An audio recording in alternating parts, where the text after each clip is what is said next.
On n'a pas besoin de charité, de mendicité. L'Afrique a tout pour s'en sortir. Ça fait 60 ans qu'on nous promet qu'on nous aide.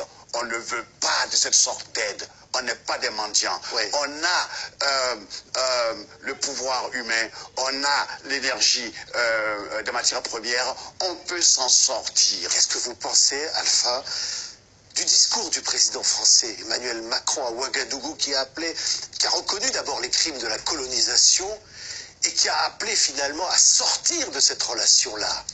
Mais écoutez, d'abord, je vais dire à M. Macron qu'on n'a pas attendu lui pour qu'il nous dire ça. On en est conscient. Cette leçon, il la garde pour lui.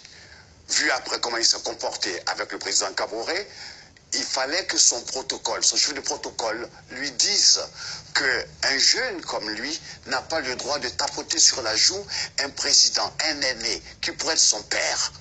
C'est très important. Ok, c'est maladroit, mais je lui accorde des circonstances atténuantes. C'est la faute à son protocole. Mais lui qui parle qu'il faut qu'on change, c'est une nouvelle façon de voir. C'est pas la France-Afrique. Rompre finalement avec la France-Afrique. Mais c'est pas en tapotant l'autre sur la joue qu'on rompt. C'est une façon de l'infantiliser. Et c'est mal élevé. Oui. Ok? Mais reconnaître les crimes de la colonisation comme il l'a fait, ça va sur le bon chemin? Ce que je voudrais, c'est que les Africains aujourd'hui sont conscients. Moi, ce que je voudrais dire, que tous les jeunes Africains qui sont dans les grandes universités, qui voient comme ça nos chefs d'État patauger, qu'ils prennent l'exemple d'un pays que je connais, la Côte d'Ivoire, qu'ils fassent entrer des jeunes forces, des jeunes énergies, des cerveaux qui sont ici en Europe, aux États-Unis, en Angleterre, en Allemagne, pour que ceux-là derrière puissent donner des conseils et aider nos présidents à avoir un peu de dignité. Oui, mais qu'est-ce qu'ils peuvent faire, ces jeunes?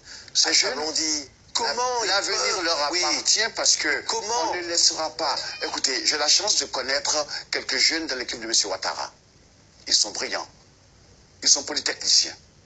Il y en a plein comme ça. Il y a des Béninois, il y a des Togolais, il y a des Congolais, il y a des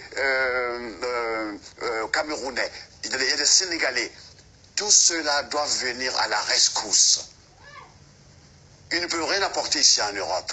Mais en Afrique, on a besoin d'eux. Il ne faut pas qu'ils soient là et que leur silence et leur inactivité, permettent à des gens de venir nous humilier. Les énarques comme M. Macron, il y en a aussi en Afrique. Donc ce n'est pas un petit énarque président qui va venir se foutre la gueule de nos pères. Il a expliqué qu'il ne cherchait pas du tout cela.